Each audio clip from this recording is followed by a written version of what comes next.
Hi friends, HTML క్లాసెస్కి స్వాగతం. So ఈరోజు మనము మార్క్వీ ట్యాగ్ని యూజ్ చేసుకొని సో ఒక ఎలిమెంట్ స్క్రోల్ అవుతున్నప్పుడు దాన్ని ఎలా స్టాప్ చేయాలి, దాన్ని ఎలా ప్లే చేయాలి అనేది చూద్దాము. సో దానికి సంబంధించిన ఎగ్జాంపుల్ అనేది మీకు డిస్ప్లే మీద ఇవ్వడం జరిగింది. సో చూడండి. సో నేను వెల్కమ్ మీద మౌస్ పాయింటర్ పెట్టగానే అక్కడ ఏమవుతుంది అంటే స్క్రోలింగ్ అనేది ఆగిపోతుంది. సో దాని మీద నుంచి తీసేయగానే స్క్రోలింగ్ అనేది మళ్ళీ స్టార్ట్ అయిపోయింది. సో అసలు ఇది ఎలా ఈ ప్రోగ్రామింగ్ అనేది రాసుకుంటాం అనేది ఈ క్లాస్లో చూద్దాము. సో నేను ఫస్ట్ ఆఫ్ ఆల్ అయితే ఆల్రెడీ నోట్ ప్యాడ్ ఓపెన్ చేసేసి పెట్టేసుకున్నాను. ఫాంట్ సైజ్ కూడా ఇంక్రీజ్ చేసే ఉంది. సో మనకి తెలిసినట్టే నేను దీన్ని ఇక్కడ రిఫ్రెష్ చేసేసాను. అంటే ఇక్కడ సేవ్ చేసి ఇక్కడ రిఫ్రెష్ చేసేస్తున్నాను. ఫైల్ ఇప్పుడు ఎంటీ ఫైల్. సో చూడండి, ఫస్ట్ హెచ్టిఎంఎల్ స్ట్రక్చర్ రాసుకోవడం మీకు ఆల్రెడీ అలవాటు అయిపోయింది. సో నాకు తెలిసి మీరందరూ ప్రాక్టీస్ చేస్తున్నారని అనుకుంటున్నాను. సో ప్రాక్టీస్ చేయకపోతే సిస్టంలో కన్ఫర్మ్గా ప్రాక్టీస్ చేయండి. ప్రాక్టీస్ లేకపోతే మాత్రం హెచ్టిఎంఎల్ అనేది చాలా కష్టం అవుతుంది అనమాట. సో హెచ్టిఎంఎల్ రాసుకున్నాము, తర్వాత హెడ్ రాసుకున్నాము, మీకు తెలిసిందే. హెడ్ని క్లోజ్ చేసుకున్నాము. సో తర్వాత ఏంటి అంటే బాడీ. సో బాడీని ఓపెన్ చేసుకున్నాము, బాడీని క్లోజ్ చేసుకున్నాము. సో తర్వాత ఏంటి అంటే మీకు తెలిసిందే ఫుటర్. ఫుటర్ని ఫుటర్ అని రాస్తున్నారు సార్, మీరు అసలు ఆ ఫుటర్ని ఎలా యూజ్ చేస్తారు ఏంటి అనేది మాకేమి ఇంతవరకు చూపించలేదని చెప్పేసి అడుగుతున్నారు కొంతమంది.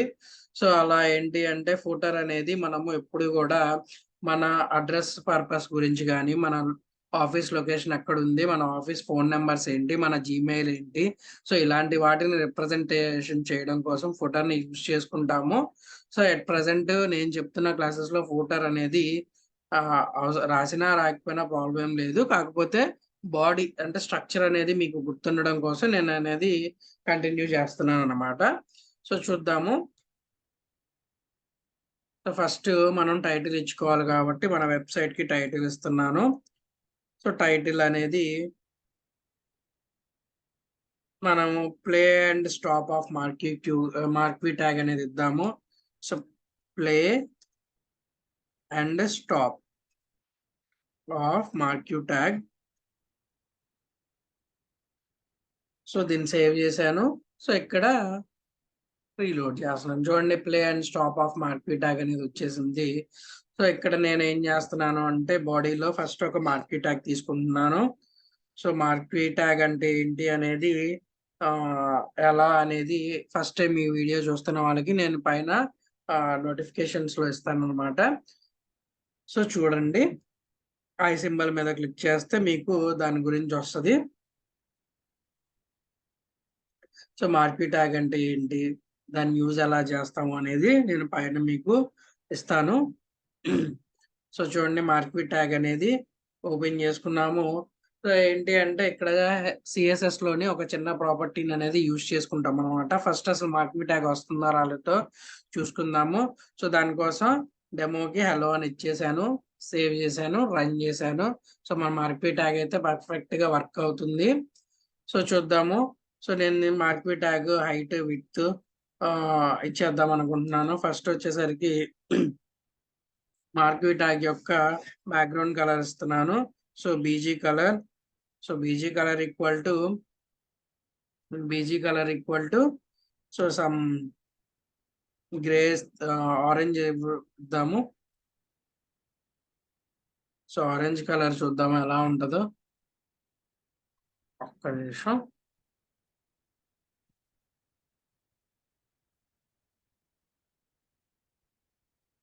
సేవ్ చేసాము.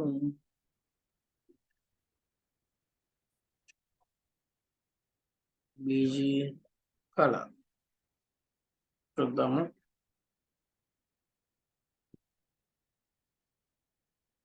ఓకే, నేను ఇక్కడ హలో అనే టెక్స్ట్ తీసేసాను కాబట్టి సో మనకి అవుట్పుట్ అనేది రావట్లేదు. సో చూద్దాము. సేవ్ చేశాను, రన్ చేశాను. సో ఆరెంజ్ కలర్ వచ్చేసింది. దీని మీద నాకు ఫాంట్ కలర్ అనేది సో వైట్ కావాలి కాబట్టి నేను ఇక్కడ ఫాంట్ ట్యాగ్ అనేది యూజ్ చేసుకుంటున్నాను.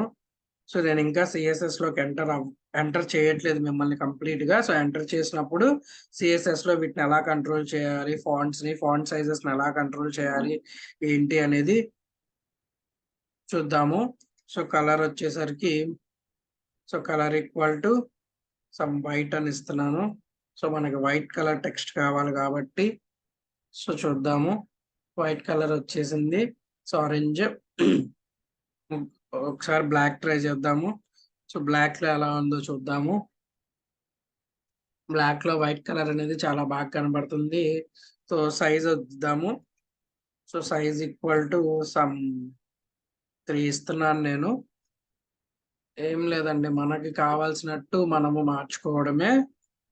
6 ఇస్తున్నాను. సో 6 అనేది మీకు విజిబిలిటీ ఉందనేది అనుకుంటున్నాను నేను. సో నెక్స్ట్ వచ్చేసరికి ఇక్కడ సిఎస్ఎస్ లో ఒక చిన్న ప్రాపర్టీ యూజ్ చేస్తున్నాను. అదే వచ్చేసరికి ఐడి. సో మనకి కాలేజెస్ లో మనకి ఇండివిజువల్ ఐడి ఎలా ఉంటది, అలానే ఎవ్రీ ట్యాగ్ అనేది మనం ఒక ఐడి ఇచ్చుకుంటాము. సో ఇచ్చిన ఐడి మళ్ళీ రిపీట్ చేయకూడదు, అదే దీని యొక్క రూల్ అన్నమాట.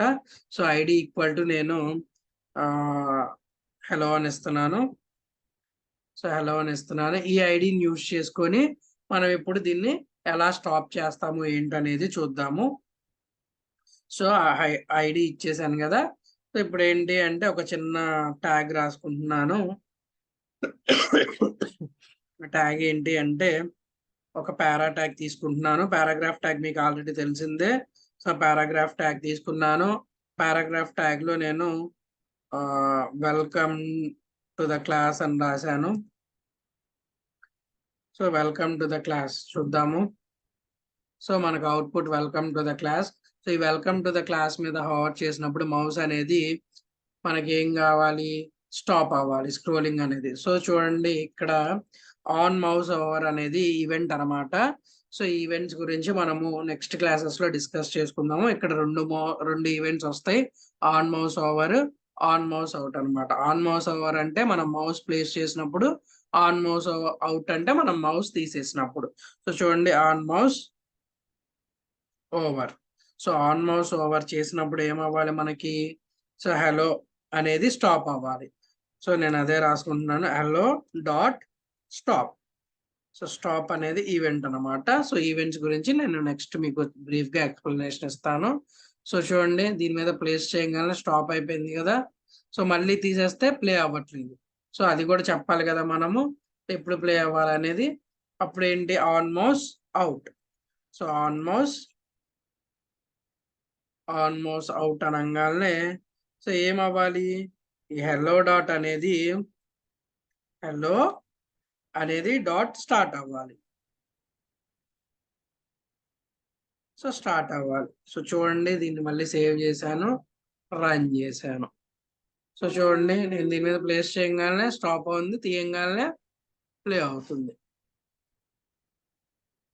సో చూడండి ఎంత చక్కగా మనకి స్టాప్ అవుతుంది. సో మీది ఏం లేదండి, ఇక్కడ స్క్రోల్ అమౌంట్ మీరు ఎంత ఇచ్చుకున్నా కానీ, సో చూడండి excuse me. So scroll amount అనేది మీరు ఎంత ఇచ్చుకున్నా కానీ సో దానికి తగ్గట్టు స్టాప్ అండ్ ప్లే అనేది అవుతా ఉంటుంది. చూడండి స్క్రోల్ అమౌంట్ 10 ఇవ్వగానే స్పీడ్ అవుతుంది. సో చూడండి మీరు దాని మీద ప్లేస్ చేయగానే స్టాప్ అవుతుంది. సో నేను దీని స్క్రోల్ అమౌంట్ 100 చేస్తున్నాను. సో చూడండి రీలోడ్ చేశాను. సో చూడండి మీరు దాని మీద తీసుకువెళ్ళంగానే ఆగుతుంది. సో చూడండి మీరు ఫాస్ట్ గా మూవ్ చేయాలి మౌస్ అనేది. ఓకే, మీకు అర్థమవుతుందని అనుకుంటున్నాను. చూడండి అది మనకు కావాల్సినట్టు మనం అవుట్పుట్ తీసుకోవడమేనండి. ఏదైనా ట్రయల్ అండ్ ఎర్రర్ మెథడే. సో ట్రై చేయాలి, మనకు కావాల్సిన అవుట్పుట్ వచ్చేంత వరకు మనం దాన్ని గెయిన్ చేయాలి. సో చూడండి నార్మల్గా వచ్చేసింది. సో ఇలా ఒక్కదానికి ఇస్తే సరిపోతుందా అంటే కాదండి, మీరు ఎన్నైతే రాసుకోవాలి అనుకుంటున్నారో అన్నిటికీ ఇది ఇవ్వాలి. ఎందుకంటే ప్రతి ఒక్క దాని మీద మీరు ప్లేస్ చేస్తారు కాబట్టి ప్రతి ఒక్క దానికి ఇవ్వాలి. So we are learning HTML in Telugu. So కాబట్టి సేవ్ చేశాను. సో మళ్ళీ రన్ చేస్తున్నాను. సో చూడండి, ఇప్పుడు మీరు దీని మీద ప్లేస్ చేస్తే 2 స్టాప్ అవుతుంది. సో చూడండి, అదే మీరు చూడండి దీనికి ఇవ్వలేదు అనుకోండి. సో సెకండ్ దానికి మీరు ఇవ్వలేదు అనుకోండి, అప్పుడు ఏమవుతుందో చూడండి ఒకసారి. మీరు ఫస్ట్ దాని మీదకి వెళ్ళినప్పుడు స్టాప్ అవుతుంది, ఓకేనా? సెకండ్ దాని మీదకి వెళ్ళినప్పుడు స్టాప్ అవ్వదు. సో ఇలాంటి డ్రాబ్యాక్ లేకుండా ఉండడం కోసం ప్రతి ఒక్క ట్యాగ్కి మీరు ప్లే అండ్ స్టాప్ అనేది ఇచ్చుకున్నారనుకోండి, on mouse over, on mouse out అనేది ఇచ్చుకుంటే చక్కగా మీరు మీకు కావాల్సిన అవుట్పుట్ అనేది గెయిన్ చేసుకోగలరు. ఎందుకంటే యూజర్ చదువుకోవాలి కదా, దాని మీద ప్లేస్ చేసినప్పుడు యూజర్ ఏం చేస్తాడు, అది స్టాప్ అయింది కాబట్టి చదువుకుంటాడు. సో దాని మీద బ్రీఫ్గా చదువుకుంటాడు. మీరు పారాగ్రాఫ్ కనే కాదండి, లింక్స్ కూడా ఇవ్వచ్చు. లింక్ అంటే ఏముందండి, జస్ట్ ఇక్కడ ఏ అని పెట్టేస్తాము, ఇక్కడ ఏ అని పెట్టేస్తాము. సో రెఫరెన్సెస్ ఇచ్చుకుంటాము. సో చూడండి, ఏ ఇక్కడ హెచ్‌రఫ్ ఇవ్వలేదు కదా మనము, హెచ్‌రఫ్ ఈక్వల్ టు అని ఇస్తేనే అది లింక్ కింద వర్క్ అవుతుంది. సో చూడండి, సో లింక్ అనగానే దాని కలర్ మారిపోయింది, దానికి ఒక అండర్లైన్ వచ్చేసింది. అలాగే చూడండి, మీరు మౌస్ పాయింటర్ పెట్టినప్పుడు అక్కడ హ్యాండ్ సింబల్ వస్తుంది. సో అంటే అదేంటి, లింక్ అని అర్థం. సో ఇక్కడ యూజర్ ఏం చేస్తాడు, లింక్ చూసుకొని చదువుకొని కంప్లీట్గా ఆ లింక్ ఓకే అవుతేనే క్లిక్ చేస్తాడు. ఓకేనా? నేను ఇప్పుడు ఏమి ఇవ్వలేదు కాబట్టి సేమ్ పేజే రిపీట్ అవుతుంది. ఓకేనా? సో ఇంతటితో మార్కీ ట్యాగ్ గురించి క్లాసెస్ అయిపోయాయండి. సో నెక్స్ట్ క్లాస్ వచ్చేసరికి ఇంపార్టెంట్ క్లాస్ లిస్ట్స్ అనమాట. ఎన్ని టైప్స్ ఆఫ్ లిస్టులు ఉన్నాయి ఏంటి అనేది నెక్స్ట్ క్లాస్లో డిస్కస్ చేసుకుందాము. అలానే చాలా మంది సబ్స్క్రైబ్ చేసుకోవట్లేదు, దయచేసి సబ్స్క్రైబ్ చేసుకోండి. అలాగే మీ నుంచి నాకు వచ్చిన సపోర్ట్ 244 మెంబర్స్ అనేది నన్ను సపోర్ట్ చేస్తున్నారు ప్రజెంట్. సో వాళ్ళకి చాలా చాలా థ్యాంక్స్. అలాగే మన ఛానల్కి ఇప్పటి వరకు నేను పోస్ట్ చేసిన వీడియోస్ నుంచి వచ్చిన వ్యూస్ అనేది అరౌండ్ 970 దాకా వచ్చినాయండి. సో త్వరలో మనము 1000 వ్యూస్కి అనేది రీచ్ అవ్వగలుగుతున్నాము. సో నన్ను సపోర్ట్ చేసిన వాళ్ళందరికీ చాలా థ్యాంక్స్.